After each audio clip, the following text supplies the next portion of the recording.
rero kuvuga yuko abantu babayeho imbere yuko intumwa Muhammad iza no kuvuga mu by'ukuri aho onosaba shehe kwico yogisabira Imana imbabazi kuko Islamu ntiyari bwazi.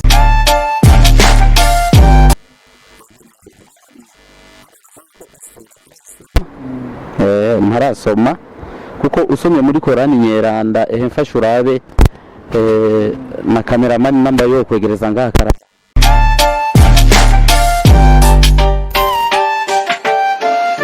soma kugira ko radukurikirana babone ko ari ibira tuko turasoma. Ego abi Nazareti bageza kwica Yesu. Ego ngo maze Yesu asubira Galilaya ari n'ubushobozi bwa mpwemu. Inkuru yiwe ikwira mu gihugu cyose kihakikije. Inkuru yande ya Yesu kumbi yavuga kuri Yesu 100%. Yigishiriza mu masinagogi yabo. Yego bose baramushima. Bashima Yesu yigishiriza mu masinagogi yabo. Bose baramushima abo yigishirije. Ngo aje Nazareti Yesu iyo yakuriye ku munsi w'isabato yinjira mu isinagogi nk'uko yamenyereye. Wumva nk'uko kara kamenyero kiwe Yesu yigishiriza mu isinagogi. Wenda saba cameraman adufashe atumurikire ngaha musiguro y'amajambo agoye ya Bibiliya. Aha fashe ngaha jambo agoye muri Bibiliya.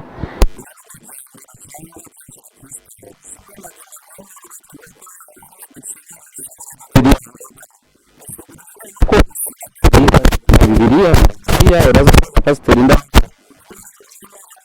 Swahili avuga ngo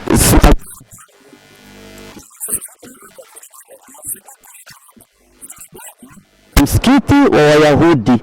Ni kuvuga isinagogi Yesu yigishirizamo nk'uko yamenyereye wari umusigiti. None umuntu yigishiriza mu ishengero abari umukristo, ariko umuntu yigishiriza mu musigiti kandi nk'uko yamenyereye abari umuislamu. Nona umuntu yinjira misi yose mu musigiti kandi ariko kamenyero kiwe akigisha abantu agasengeraho yo abari umuislamu. Yego cyangwa ni kubera Yesu yashobora kuvuga ubutumwa ahantu hose ashitse atatinya igitinyiro. Bavuga yuko ariho yigishiriza nk'uko yamenyereye. Niko kamenyero kiwe apana ngo karaksida niwo mugenzo wiwe. Niko kamenyero kiwe yigishiriza mu sinagogi ari uwo musigiti. Ariko biragaragara ko Yesu wavuze yaragenda za Nazareti yaragenda kuvuga yari misikiti hose na urumva ko igize zari zihara amashanyarazi. Ndo ntumvise neza ikigabanumviriza. Maze Yesu asubira i Galilaya ari n'ubushobozi bwa mpwemu. Mwe yera muramwemera namwe 100%. Inkuru yiwe ikwira mu gihugu cyose yakikije. Uvuga ko yagiye i Galilaya. Ni Galilaya yigishiriza mu masinagogi yabo bose baramushima. Yumviriza ahinduye igisagara aje Nazareti iyo yakuriye ku munsi w'isabato yinjira mu isinagogi nyene. Isabato murayemera muzi?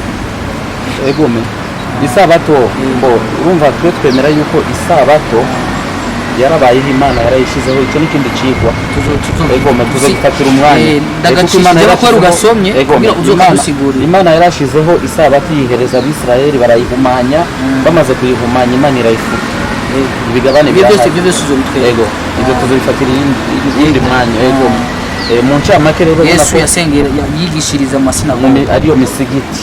Ariyo misigiti reka tubifate uko tubibonye ngaho. N'ibimenyetso sindamusiga kuko hariho n'ibindi bimenyetso ngaha bikomeye zerekana ko Yesu yari umuislamu. Urabona nk'umuislamu yinjiye mu musigiti atangura gutawaza. Urabona ko abayisilamu batawaza bagakaraba na Yesu yarabigira imbere yuko yinjira. Ama rero Bibiliya nyene igakivuga yuko ko gutawaza umuntu abikora agomba gusari agomba gusenga mu musigiti. Bibiliya bivuga uko nyene. None namba gutawaza umuntu abigira acaja gusenga mu musigiti. Tukaba tubona Yesu yarabigize kandi akavyigisha n'abigishwa biwe kandi n'abatuma mu bikorere n'abandi mu vyigishe n'abandi gutawaza imbere yo gusari. Ibyo n'ibimenyetso sindamusiga vyerekana ko Yesu ari umuislamu. Amahabazi neza yuko okay cyamaze kuvugana n'abakozi b'Imana batandukanye b'amadini atandukanye nta muntu n'umwe ndigera numva avuga ati Yesu yari umukoroti iyo ntawe ndumva avuga ngo Yesu yinjira mu mashengero y'abakoroti canke mu mashengero ya gatolika uwo ntawe ndumva yego kumbure bazoduhereza ibimenyetso reka tugende kwa pastor hano pastor tubwire mbega uyo Yesu ninde avuga kiza kaje gute ko tumvise ko Shehe hano aramwemera Yesu jana kwijana yego bakoze ni byiza Shehe kwavuze ko yemera Yesu ariko aho ni ku ruhande bw'izerwa kuko kino kiganiro dushaka abantu bafise ivyo bakiriye muri bo bashingira intahe Imana yabo biteguriye gukora igikorwa gikomeye cyane biteguye no kukizira kuko turi mu misi ya nyuma tubona ko abantu koko bahagaze mu Mana bashobora kwitegura no kuzira igikorwa cy'Imana kuko intumwa nyinshi zarazize igikorwa cy'Imana baremera no gupfa abantu yego nawe rero dushaka tubwire mbega iyo Kristo wewe kuko yavuze ko amwemereza na kwijana yatweretse muri Bibiliya ibintu bimwe Kamana yabifashe mbega wowe nawe Kristo umusigura nkande ko ariko radukurikirana kugira ngo bashobore gukurikira iyo Kristo wawe bashobore kubona uko kuri muri iyo Kristo wawe kumbure Shehe ashobora kuba afise ivyizegwa byiwe aho bishobora kuba bigera nawe ufise uburenganzira bwo kutubwira ati biraha muri Bibiliya bimeze gute arakoze ku kiganiro aduhaye Shehe mu by'ukuri ni kuvuga Yesu burya iyo uvuze intumwa mu by'ukuri ntituvuga iyo ntumwa turabe amamuko yayo ababyeyi bayo burya umuntu iyo bavuze ko ari intumwa baba bavuze misiyo yamuzanye burya iyo umuvuze ubwiwe ku buzima bwiwe ntacyo bimaze intumwa bayivugira misiyo yayizanye turaraba rero abo bose bitwa intumwa turabe misiyo bazanywe niki d'abord umuntu icyatumye Musa canke Moise canke Mose ashigwa ko ahagurutswa akava ku kirimba kwa Farawo yahagurukijwe kuba umukiza yahagurukiye kuba uja kubohora ihanga rya Isirayeli rikava mu buja yabaye mu bo bita mu gifaransa un libérateur yaje kuribera umucunguzi yaje kuribera twebwe tukaba dufise uwitwa Yesu bisigura yuko ari umukiza izina Yesu rivuga umukiza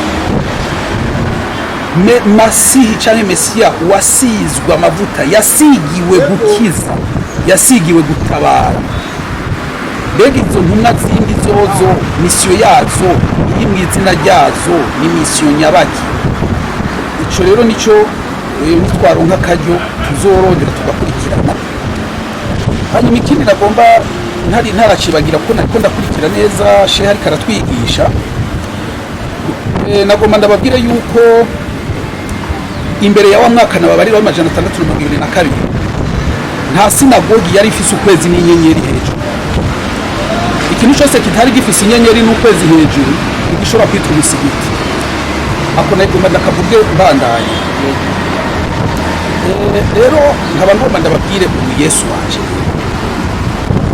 wanje yavuzwe n'abavugishwa kuva kera ikizoba kimuzanye kuko abantu baramaze imyaka n'imyaka dabo hagati y'umuvugishwa wa nyuma yavugishijwe gushika ku kuvuka kwa Yesu ariwe Isa bin Mariam biratangaje no muri Islamu muze mubaze nta muntu bitirira nyina Yesu ni gitangaza bamwita bin Abdallah bin Yusufu bin nde mugabo Yesu wenyene niwe yabaye bin Mariam nta wundi muntu yigeze yitirirwa nyina rero nico Yesu rero yari wa nyina rero mu bisaka kuko batari bazi se bari bazi se abantu bavuduka Yesu yari kinyandaro burya abo bamwita bin Mariam ntibari bazi se bagombye kwerekana yuko atagira se nibo nicyo bituma bamwisoko rero nagomba ndakubwira uyu Yesu wanje yuko ari byo byizigiro isi yari isigaranye haheze imyaka amajana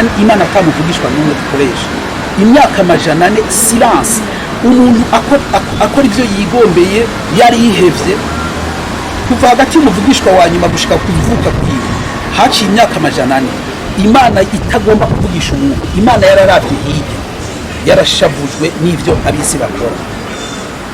Rero kuvuka kwiwe nico gituma n'uyu munsi isi yo yumvise kuvuka kwiwe irahinda umushitsi, isi yose irajugumira yumvise ukuvuka kwiwe, kuko ivyabaye byarateye ubwoba n'ubwami bw'abaroma bwari burongoye isi.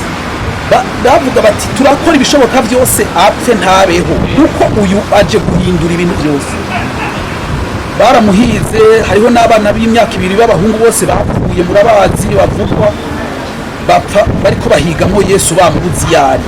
Imana yaranyegeje kugira ngo bamutore no kumuhungisha, baramuhungisha. Ubu Yesu ngomba ndakubwire, niwe umuvugishwa Yesaya mu bice 9 ku murongo wa 6 yavugishijwe, yeretswe Yesaya mbega bamizima baramwemera, numuvugishwa nemera. Yesaya bamizima baramwemera, Yitwa Eliyasa. Yesaya bamizima baramwemera, Yego yitwa Eliyasa. yes bihwana ndi Yesaya. Yes. Rero uyu niwe yahishuriwe, aravugishwa ati umukiza aratuvukiye, umwana w'umuhungu aratuvukiye, ubutware buzuba kutugiye, azokwitwa igitangaza n'ayandi mazina menshi y'amazina. Rero uyu Yesu jewe kuri jewe nta wundi mu liberateur isi iraronka après Moïse n'abandi bose, nta wundi mu liberateur yaje. Mbega yaje kubibera abantu mu biki?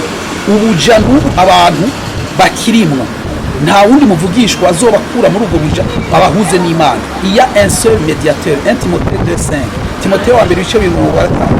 Nta wundi muhuza w'Imana n'abantu ari nta wundi Muhammad Yesu Kristo. nawe ni Mose. Oya Mose byaranse, uze muri Timothée wa kangahe? wa mbere bice 5. Nta wundi Timothée wa mbere turafise Bibiliya hano, turasoma kugira abantu bakora dukurikirana. turashobora gusoma kuko Bibiliya turayifise. Hamwe usanga ari Muhammad bagatuba hano tuguha igiti.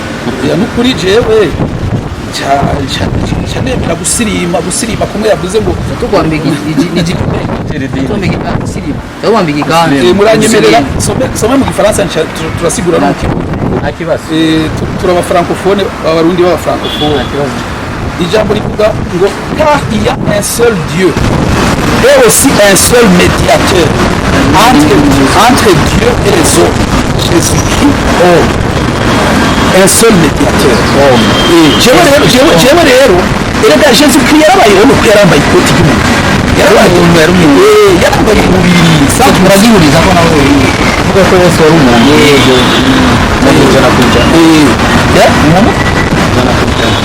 Jana kujana tuzobirondera muri Bibiliya ko ari Yesu. Rero jewe ijambo ndondera ngaha, kuko ibi bihuza iratweretse neza ko umuhuza w'Imana n'abantu ari Yesu. Un seul, Bibiliya ivuga ngo n'umwe wenyene, Yego, si babiri, nta bahuza babiri, umuhuza wenyene umwe. urabibona ko tubisomye muri Bibiliya nibyo cyangwa asomye ivyo ndabibona, ariko iyo amenye avuze mu majambo wariwe, ariko byanditse muri Bibiliya. none ugira ngo wowe wasomye muri Bibiliya nawe yavyemeye ko wabisomye. Kuko mbega nawe ibi Bibiliya asomye asomye muri Bibiliya, ariko nyene kuvuga ayo majambo ninde?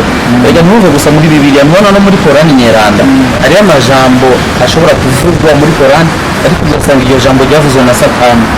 Ugasanga Satani birashoboka, ugasanga hari ijambo rishobora kuba ari muri Korani rishobora kuvugwa na Satani karabaye.